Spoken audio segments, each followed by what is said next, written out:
क्या हमें छक्के लगाने वाला दूसरा युवराज मिल गया है? क्या हमें एक धमाकेदार ओपनर मिल गया है जो रोहित शर्मा की कमी को पूरा करेगा? भारत और जिम्बाब्वे के बीच दूसरे टी20 मैच में अभिषेक शर्मा ने जो काम किया है, उसके बाद हर कोई कह रहा है कि भारत ने टी20 में एक शर्मा को खोया है तो दूसरा शर्मा तैयार हो चुका है। शर्मा जी के दोनों लड़के काफी तूफानी बल्लेबाज हैं, दोनों ही ओपनिंग के लिए परफेक्ट है। फर्क बस इतना ही है कि बड़ा लड़का अब रिटायर हो चुका है और दूसरे का काम अभी शुरू ही हुआ है। रोहित शर्मा के रूप में एक विस्फोटक ओपनर की कमी अभिषेक शर्मा ही पूरी कर सकते हैं। हालांकि यशस्वी और ईशान किशन का नाम भी उन सलामी बल्लेबाजों की दौड़ में है, लेकिन शर्मा ने पहले आईपीएल और अब जिम्बाब्वे में खुद को साबित किया है। जिस तरह के ओपनर की जरूरत टी20 में है, उसी तरह का काम अभिषेक कर रहे हैं। पहले मैच में 0 में आउट होने के बाद अभिषेक शर्मा ने दूसरे मैच में 47 बॉलों में 100 रन की जो पारी खेली, उसने उन्हें रोहित शर्मा के एक अच्छे विकल्प की दौड़ में शामिल कर दिया है। बात अगर ईशान किशन की करें तो बीसीसीआई के सेंट्रल कॉन्ट्रैक्ट से उन्हें बाहर करने के बाद से ही उनकी वापसी कठिन लग रही थी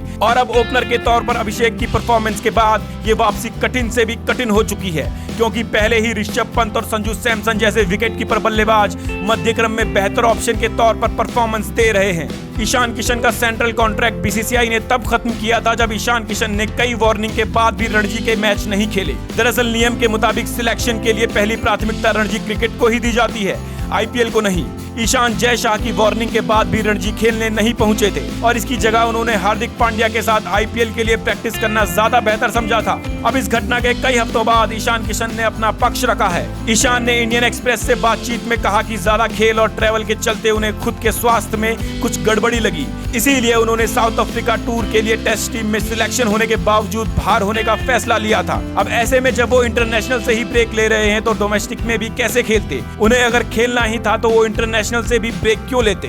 अपनी पूरी बातचीत में ईशान ने कहा कि ये निराशाजनक था। आज मैं ये नहीं कहना चाहता कि सब कुछ ठीक था, ये मेरे लिए बिल्कुल भी आसान नहीं था। आप बहुत कुछ सहते हैं, मेरे दिमाग में ये सब चलता रहा कि यार क्या होगा, क्यों हो गया, मेरे साथ क्यों? ये सब चीजें तब हुई जब मैं परफॉर्म कर रहा था, मैं रन बना रहा था और फिर मैंने खुद को बेंच पर पाया। टीम सपोर्ट में ये चीजें होती हैं, लेकिन मुझे ट्रैवल थकान का एहसास हुआ। इसका मतलब था कि कुछ गड़बड़ है, मैं अच्छा या सही महसूस नहीं कर रहा था और इसीलिए मैंने ब्रेक लेने का फैसला किया। हालांकि दुख की बात यह है कि मेरे परिवार और कुछ करीबी लोगों को छोड़कर किसी ने भी ये बात नहीं समझी। मैंने ब्रेक लिया और मुझे लगता है कि यह नॉर्मल था। एक नियम है कि अगर आपको वापसी करनी है तो आपको डोमेस्टिक क्रिकेट में प्रदर्शन करना होगा, ये ऐसा ही है। अब मेरे लिए डोमेस्टिक क्रिकेट खेलना बहुत अलग था, क्योंकि इसका कोई मतलब नहीं बन रहा था। मैं खेलने की मानसिक स्थिति में नहीं था और इसीलिए मैंने इंटरनेशनल क्रिकेट से ब्रेक लिया था। इसका कोई मतलब नहीं बनता कि आप इंटरनेशनल क्रिकेट से ब्रेक लें और फिर डोमेस्टिक मैच में खेलने जाएं, फिर तो आप इंटरनेशनल ही खेलते। ईशान किशन ने इंडियन एक्सप्रेस के इंटरव्यू में ये भी कहा कि अब वो खेलने की स्थिति में है और वापसी के लिए रणजी मैच भी खेलेंगे। हालांकि ईशान किशन के वापसी की राह कठिन होने वाली है, क्योंकि न सिर्फ विकेट कीपिंग बल्कि ओपनिंग के लिए भी कई प्लेयर्स अपनी मजबूत दावेदारी रख चुके हैं। अभिषेक शर्मा के साथ साथ शुभमन गिल, यशस्वी जायसवाल, ऋतुराज गायकवाड़, ऋषभ पंत और संजू सैमसन भी टीम में बने रहने के लिए लगातार अच्छी परफॉर्मेंस दे रहे हैं। आपको क्या लगता है कि टीम इंडिया का परमानेंट ओपनर किसे होना चाहिए? हमें कमेंट बॉक्स में जरूर बताएं। इसी तरह के वीडियोस के लिए आप सुनेगा इंडिया को फॉलो और सब्सक्राइब जरूर करें।